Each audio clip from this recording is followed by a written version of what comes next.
Welcome to the Jali podcast. I'm your host, Melyssa Barrett. This podcast is for those who are interested in the conversation around equity, diversity, and inclusion. Each week, I'll be interviewing a guest who has something special to share or is actively part of building solutions in the space. Let's get started.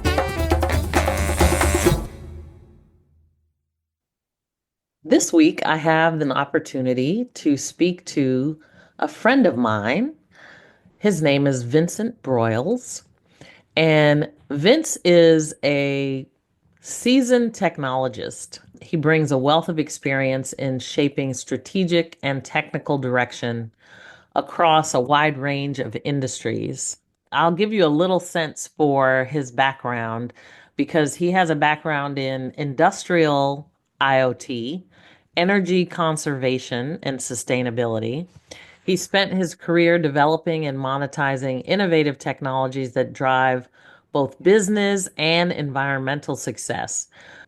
After serving in the U.S. Navy, he transitioned into technical and leadership roles, excelling in areas such as satellite communications, cybersecurity platforms, and augmented reality applications. He's worked on classified programs, held high-level security clearances, and his leadership in global R&D at Websense, which is now Raytheon, and IT engineering at Qualcomm was instrumental in enhancing the reliability and efficiency of advanced chipsets like Snapdragon. In addition to his technical expertise, Vince has a strong understanding of the business side of innovation, having held roles in venture capital fundraising, product management, and business development. So he works with companies like Najavi and D Carbon Solutions and has focused on cutting edge digital solutions that marry sustainability with profitability. His work at the intersection of technology, business, and environmental stewardship makes him a key leader at the Data Institute, advancing initiatives in digital infrastructure and carbon data innovation. And he is a fellow board member of the Data Institute. Many of you know that I have been working at the Data Institute as the president and board chair. So I'm excited to have this conversation with Vince. Join me as we kick off this conversation. Vince Broyles, I'm so excited to finally have you on the Jali podcast. Thank you so much for joining me. Yeah, of course. I am excited to talk to you about all things carbon, all things artificial intelligence. But first, I do want to ask you, because I usually ask everybody, like, how did you even get to where you are today? And what, like you've had this illustrious career in technology. How did you even get where you are today? Sure. So thanks for having me on. And I think I have had pretty strange journey. It's been all over the place. And I think a lot of it is due to the fact that I like to try to take on challenges or take on things that I haven't done before. I know it's in my bio, but I started in the Navy and I was a data systems technician in the Navy. So started in technology very early, and then transitioned to satellite communications and doing hardware for L3 communications. And I just didn't really like that. And I wanted something more interesting. And so I went into software. And I had a pretty long career in the software space, and I led a bunch of very interesting environments. I ran the global R&D infrastructure for a company called Websense that's now a cybersecurity product as part of Raytheon. And that was a long stretch I did there, and just amazing people and opportunities, and running a global infrastructure environment was very challenging, and I really enjoy the challenge. And then I decided to go over to Qualcomm and did another infrastructure leadership position there for the infrastructure supporting chip engineers, like 3,000 chip engineers there that we supported. And that was also very challenging in an environment that I had no knowledge of when I took the job. And that's always intriguing to me. And so then I jumped into the startup world. I did a a VR startup that was way, way too early, but it was fun and very challenging again. And then I transitioned into the career that I have now, which is in smart buildings, smart cities, analytics, AI. And I led a smart buildings product for a company called Synchronous. And when that business unit was closed, it started becoming COVID time, right? And Synchronous said, "Hey, we don't want to do that business unit anymore." And so I started with my co-founders, JD and Neil. We started Najavi and took everything that we had learned and a bunch of relationships that we had built and potential contacts that we had from that smart buildings world. And we started Najavi and just continued. And it's been a really exciting ride at Najavi. We started consulting for smart buildings and smart cities and IoT. Uh, and that very quickly showed us an area of targeting commercial refrigeration. And so we now are very laser focused on saving energy in commercial refrigeration using AI. And Mm. that message is resonating with grocers all over the world. And we're having great success. And it's very exciting. And so that's where I'm at today. And who knows where I'll be tomorrow? But that's where we're at right now. So then so Najavi, tell me a little bit more about what Najavi does Sure. aside from that portion. Yes. By the way, Najavi is the name is a miracle that we came up with in 5 minutes. It's Neil, James, and Vince. Najavi. I love it. At first, it was a placeholder, and we needed a name, and it was a placeholder, but everybody loved it. And we even got these funny rave reviews from an attorney that we have that said, where did you get that name? It doesn't mean anything. It doesn't mean it's not a language. It doesn't have any connotations. You get a nice short URL." And I was like, it's total coincidence, but it's stuck and we like it. Um, That's funny. yeah. But so what we do is we have a product called DLH, Dynamic Load Harmonization, that is a cloud-based digital twin of a grocery store's refrigeration. So if you think about all the cases that you get frozen food out of, or cold food, or and so we build a digital twin of all of that, and then we apply AI to the digital twin, and then that AI then predictively optimizes the energy consumption in all of those cases. And so it saves the grocery store a ton of money and a ton of energy. It's a good sustainability story for them because everybody's coming out with these sustainability commitments that they have a very difficult road to try to meet. And so this saves them a lot of energy and gets them a lot closer to being able to meet those goals. It helps them to satisfy several of the UN SDG markers, the 17 different categories of SDG goals. Yeah, and the bottom line is it saves them energy and saves them money. And grocery stores have a really hard time. The margins are extremely Really tiny. low. Yeah. Yeah, and so anything that you can do to save them a dollar is of huge value to them.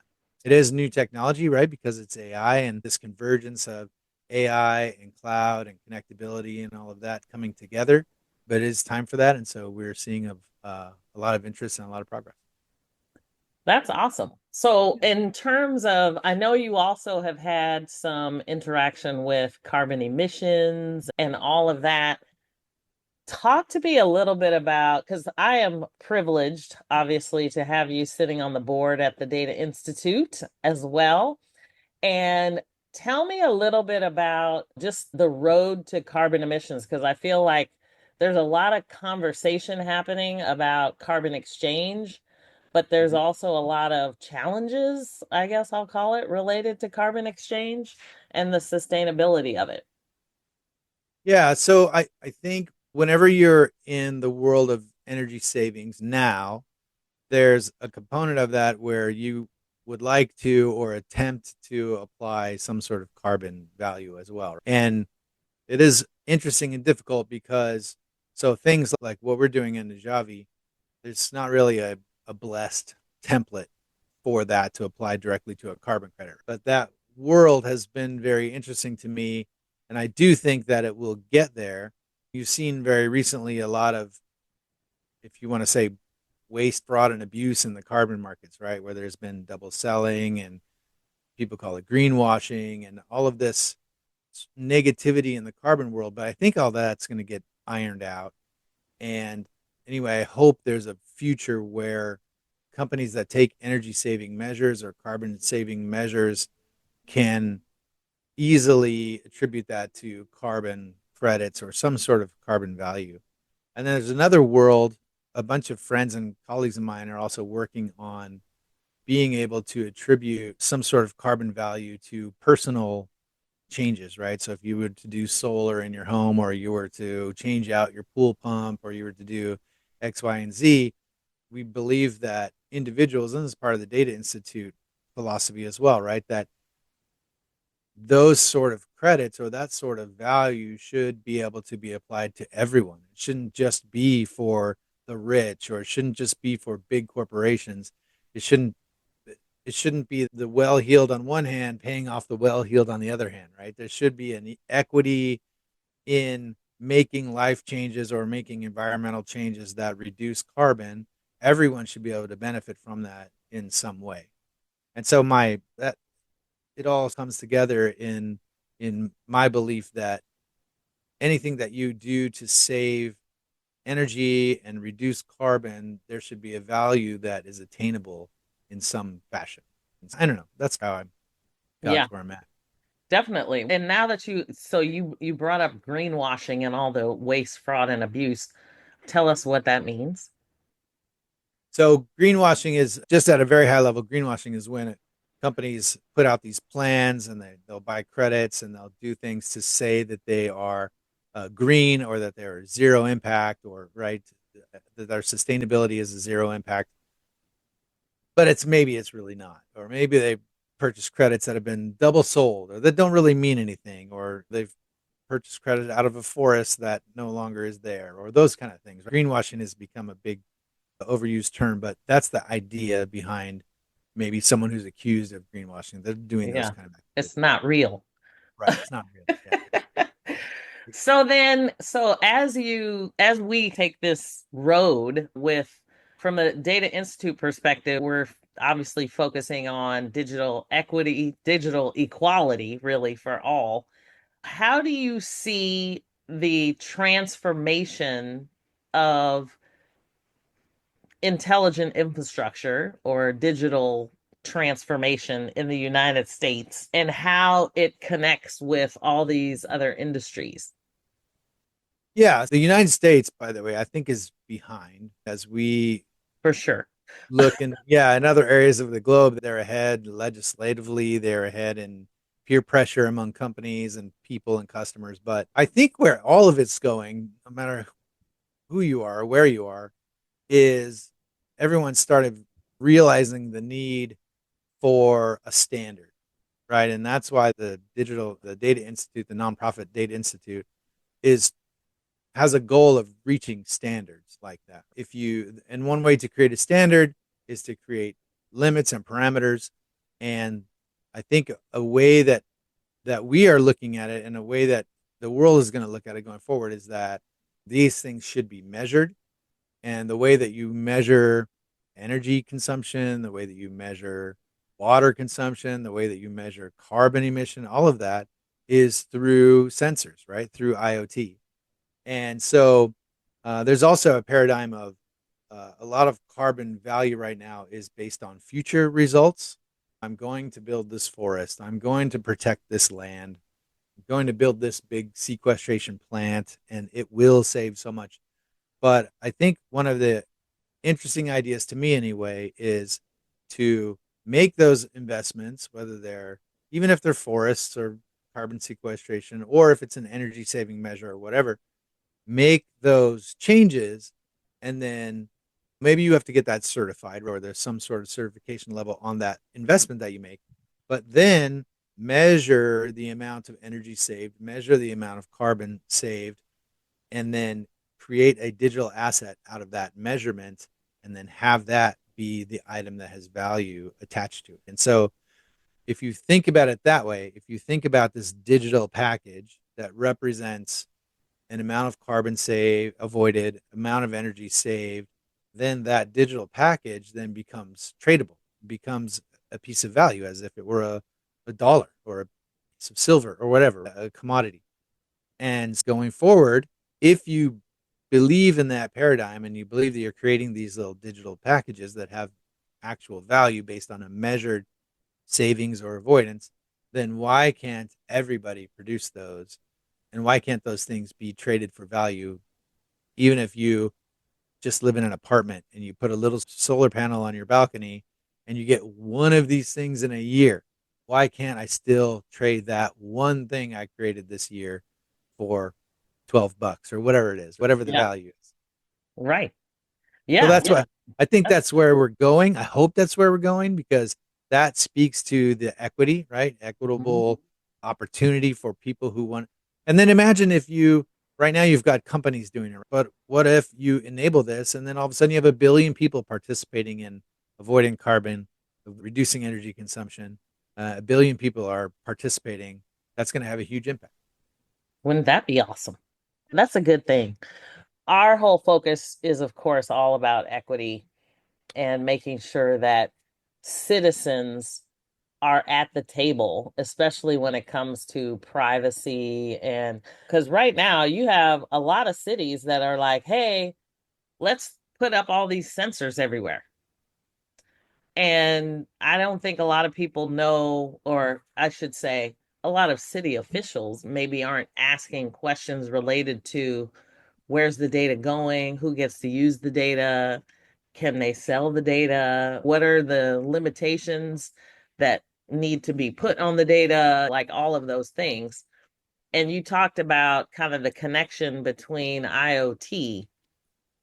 So, can you spend a little time talking about what your thought process is in terms of data being exchanged? And then maybe we can broach that into the AI conversation. Because I Sure. think Yeah. everybody's like, how's AI? Like, how does it work? And what are some of the risks associated? So, I think that if you think about people or businesses or um, any entity really on the data side of it, we are like data streams, right? Like a well or like a natural stream of data from the minute you wake up. What time did you wake up? What kind of clock woke you up? Was it your phone? Was it a clock? What did you have for breakfast? Where did you go to work? How far did you drive? What kind of car did you drive? All of that. If you think of people or entities as these streams or these wells of data, then, like I said, what time did you get up? What kind of car did you drive? Where did you go to work? How much gas did you use? How many kids do you have? What did you eat for breakfast? All of this data, and the same with companies, right? How many employees do you have? What time do they get to work? How much energy did you consume? How many trucks do you have? All that stuff. This data is just flowing out. And it's being sold by companies for revenue. And I don't necessarily think that's a bad thing, completely a bad thing. I think that those companies invested and created all the ways to create and save them, right? Somebody made your iPhone and somebody yeah. created your car and some, Hmm. but so they have a certain amount of, I don't know if the word is a right, but I think they have a certain amount of entitlement to some of that value. But the individual or the company who's creating all that data does as well, right? Especially if you think about the fact that we can't really turn it off. You cannot function now without being watched and your data being recorded. And it's almost not possible. I mean, not in the US anyway. And so, because of that, I think individuals should have a right and a way to profit as well. And also, it's a huge opportunity because if you think about the amount of data that we produce, and it might not be worth that much, but it could be a life changing thing for people who are economically disadvantaged. So there are people who, if they could make $100 a month or $200 a month off of their data, that would be huge to their life. And they are creating that data. It is being captured and it is being sold.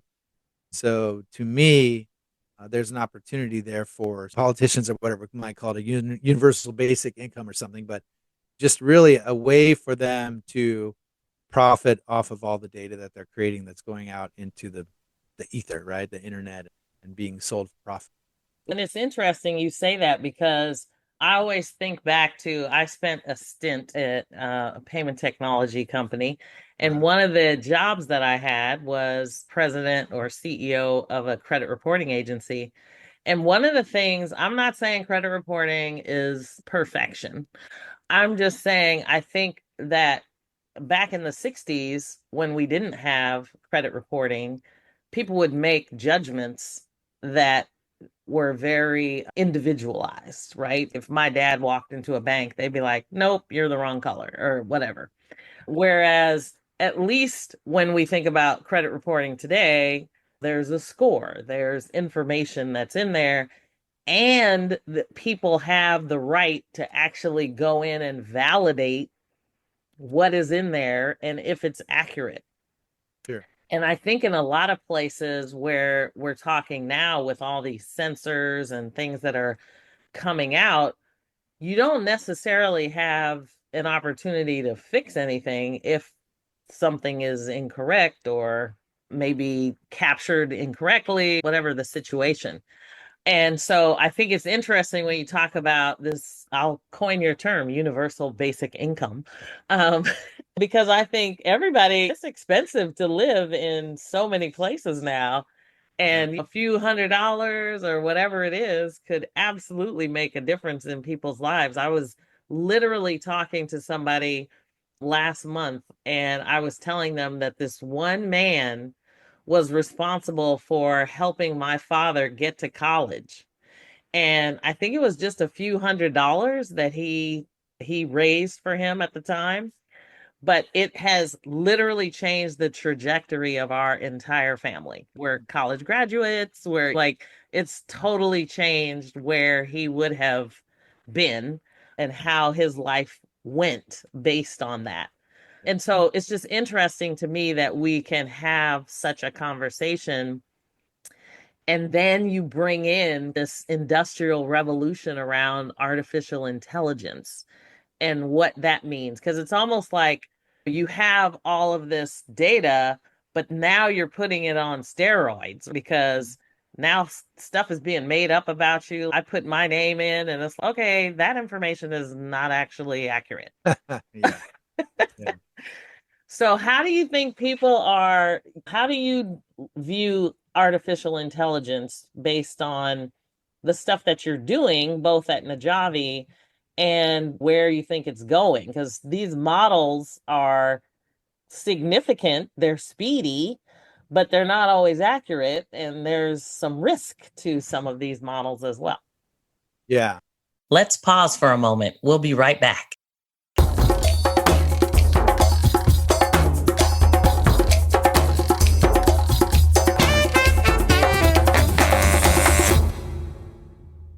My world is really around narrow AI. The generative AI and the chat GPTs and all that stuff that's a different world for me. I think it's amazing because I use it all the time. And just the time savings that you get when you're trying to write things or you're trying to respond or manage your content or whatever is amazing. But my world is around narrow AI, right? Or AI that is used to solve a particular problem, especially in an industrial problem like we do at Najavi. And so I really believe, and I've been trying to write a little bit about this recently and do blogs and stuff on our website, but I really believe that I don't know if any is the right word, but industrial processes that use a loop, it's commonly referred to as a PID loop, where, or any situation where there's basically software or some sort of electronic control that can be modulated controlling machinery, that whole world is going to get taken over by AI. So if you're talking about commercial refrigeration like we do, there's a controller, which is essentially a mini computer, and it sends commands to the compressors and the rest of the refrigeration cycle that says, do this, do that, change this pressure, change this temperature, whatever. And AI can learn about that process and optimize it better than any human being ever will be able to. And it can do it every minute or 2 minutes. And it's just it's unmatchable. And the same thing for, say, refineries, manufacturing, these optimizations that AI can do. Imagine a human being trying to um, optimize 1,000 store grocery store chain, every store, every compressor, every case, every day, every hour, every 2 minutes. It's impossible, right? The amount of people you would have to have, even if you had a million people doing it, it wouldn't be as good as the AI, right? And so I think that's where it's going. This industrial 4.0, industry 4.0, and the industrial IoT world is all going to get consumed by AI. You're still going to need people to create the AI and apply it and watch it. And because, like you said, sometimes AI is interesting, goes off the rails a little bit, and you get weird answers. So you will always need people. It's not like all the people are going to go away and it's just going to be this computers running everything. But I think the opportunities for efficiency, the opportunities for carbon reduction, the opportunities for greater increases in productivity. Have a partner who's doing refining, AI in the refinery industry, and the number of barrels produced goes up. Just you can talk about whether you want to be on fossil fuels or not, but as long as we are on them, let's don't fight each other on how efficient they should be. That should be an as efficient a process as possible. And so AI is going to push its way into all of those applications, and the amount of productivity and efficiency that's going to create is going to be huge. Yeah, and I think what's interesting to me is it reminds me of, I don't know if you've seen the movie Hidden Figures, I but haven't. okay, you have to watch it I'll now. watch it. We had Katherine Johnson, who was doing all of these calculations to take these astronauts into space. And there was this entire group of women who were doing all these manual calculations, right? And then IBM comes in and puts in this massive computer, right? Yeah. And so it's this, and it's not like the people all went away because they still had to make sure the machines were functioning properly, making sure the calculations were correct, all of those things. But it reminds me of that with a twist on the secretarial pool, like back in the 70s or whatever, when computers came in and there were a lot of secretaries that were like, "Oh my God, we can't have computers." Yeah. And so we always have this nerve-wracking kind of stress when it comes to some significant change that we're making technologically, and we think that the robots are going to rule the world. But really, it's this upskilling that is being done so that maybe you don't have somebody going in and reviewing the refrigeration, as you said, but you still need somebody to say, hey, is all the data looking properly? Like, what's happening?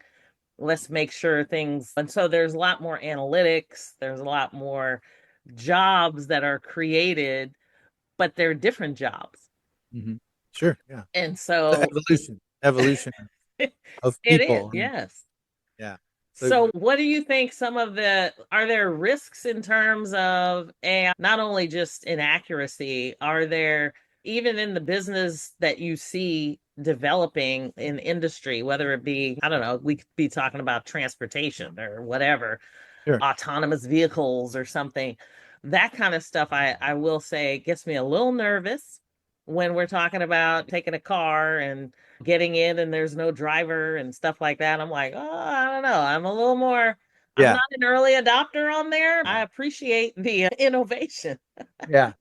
I think it's interesting because I do think that, and one thing that we do is whenever we apply an AI process, there's always a fail safe, right? There's always a if this thing looks like it's going to reach a certain set point, or if you lose connectivity, or the network goes down in the store, or whatever.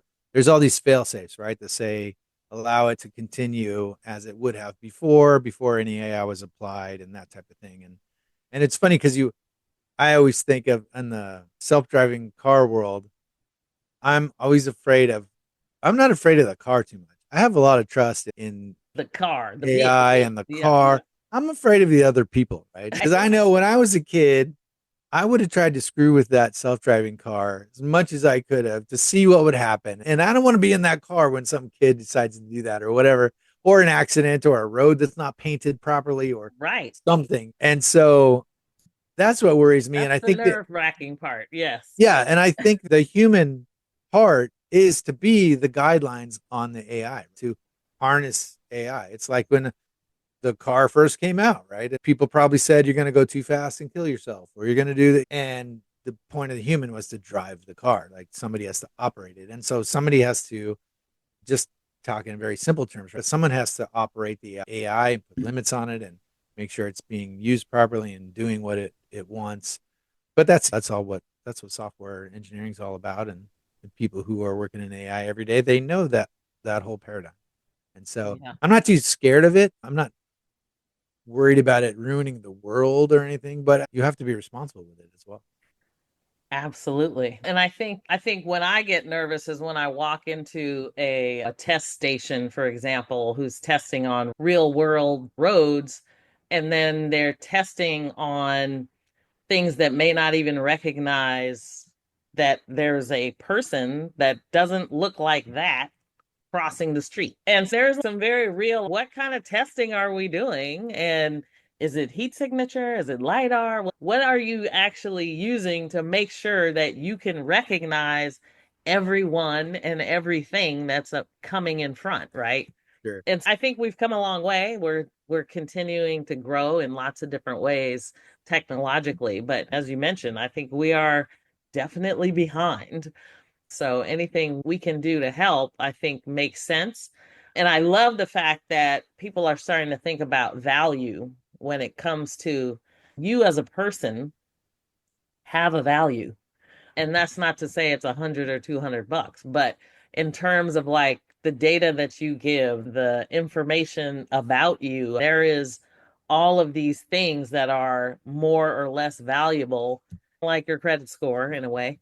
Mhm. But there's got to be opportunities for us to improve our lives and so that everybody can thrive and that Yeah. we can deliver equity. I think we just passed Indigenous Peoples Day and we spend a lot of time, we don't think a lot. I think a lot of people may not think a lot about Indigenous people Mhm. and the land that they sacrifice. But I know I was doing a bunch of research on the land I live on, and I was flabbergasted by the amount of law that was created to destroy Native Americans in my area, like literally kill them with a bounty. It was Wow. insane.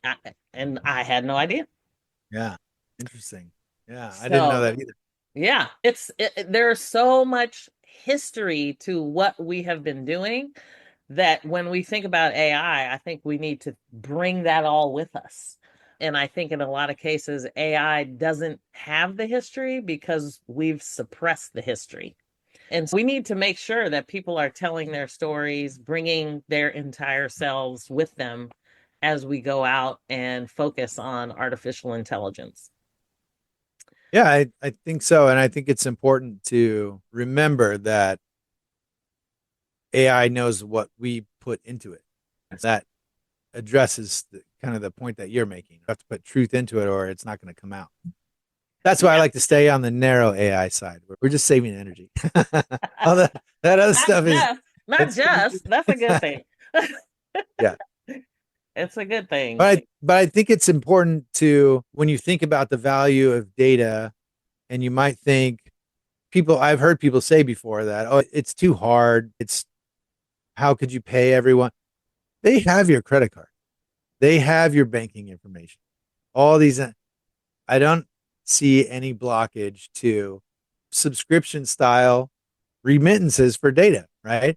If I'm going to use your piece of software, there's a little EULA or a little acceptance that I have to do when I'm installing it and say I'm going to accept it, blah, blah, blah, whatever. How much, not you, but as a company, they know how much data they're going to get from you. They also know how much they're going to sell it for. Why shouldn't you get a little $8 from that one company on your credit card every month, right? And those add up. The more things and then there would be a huge rush to start using all these products, right? If I knew I could apply, I could start using 5 different products that sort of watch what I do. I don't have any, I know there's no privacy in the world anyway. So I'm going to go use those products so I can get that $8, that $10, whatever from each one of them every month. And then all of a sudden, It's building up and I'm getting a nice little piece of value for my data. And then I don't feel like these are all big evil companies that are ripping me off and stealing my data. I feel like I'm participating. And I think it would actually be positive for the people and for the companies together. I think we would get advances out of that as well because people would participate even more. But yeah, I Okay. don't know. Started rambling there, No, but I think it's good to have all these different perspectives because I think a lot of the what you just said assumes a lot of trust. yeah. And we have to figure out, you're like, hey, the no privacy really exists. There should be some. We need some privacy. And so the Well, that could be question, the flip side of it is yeah. that if you create these, like at the Data Institute, if we think about this and we are able to create guidelines that say if you take data from someone, you have to compensate them for that.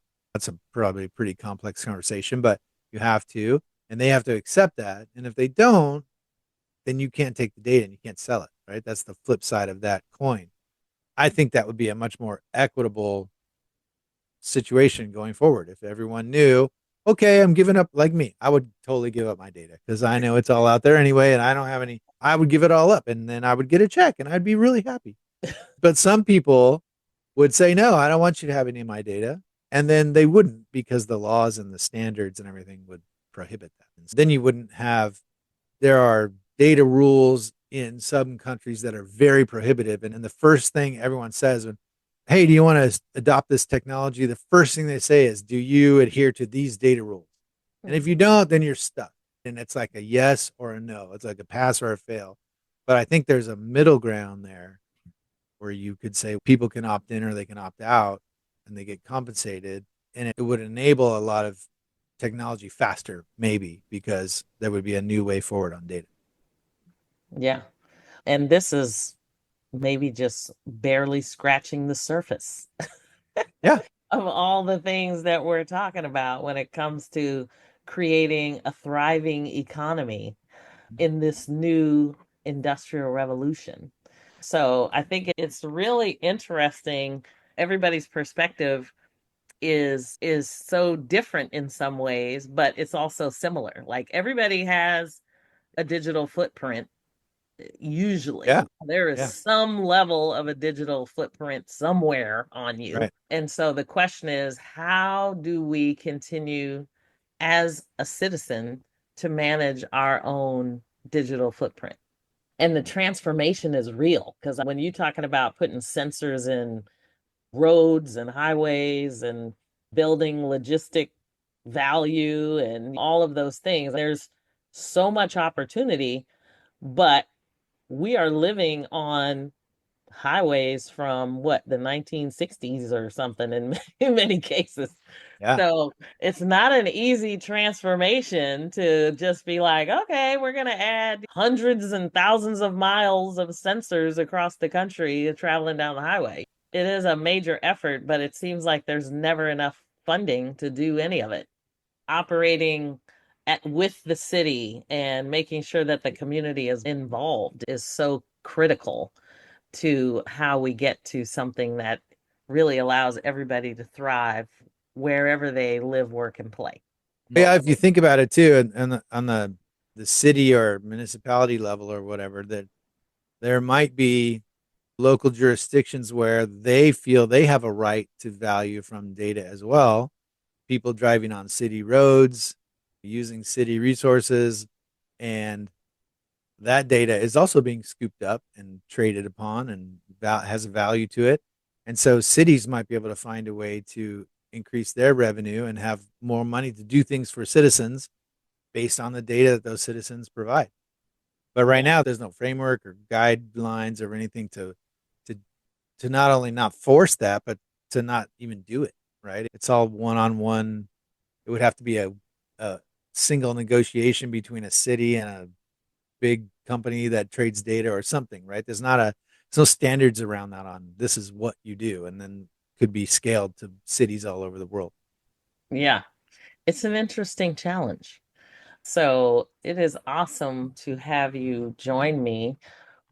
Any last thoughts on where we should be going, or maybe a challenge or call to action to people. I know if you have a refrigeration issue, you should call Najavi, right?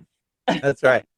I think that I wrote an article recently that said that one little piece of it said that there's a huge hurdle that people in the industry 4.0 arena, anyway, in the narrow AI arena, people need to begin to trust AI, right? There's no way that there's all these efficiencies and optimization and energy savings and carbon reduction that we could do if we started to trust and implement AI in those areas. And I think a huge barrier to adoption is people don't trust it.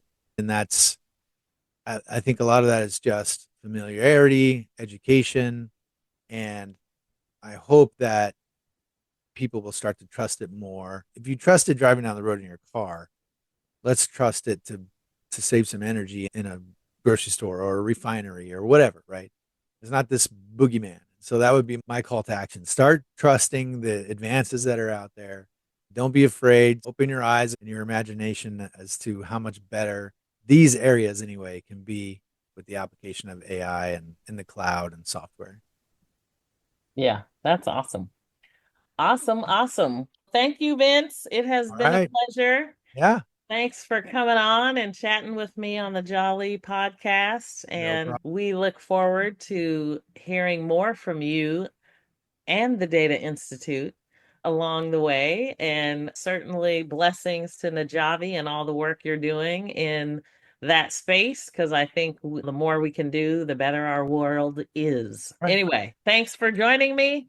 Thank And you. we will let people know how to reach you as well. Enjoy, and I look forward to talking to you more. All right. Thanks, Melyssa. Thanks for joining me on the Jolly Podcast. Please subscribe so you won't miss an episode. See you next week.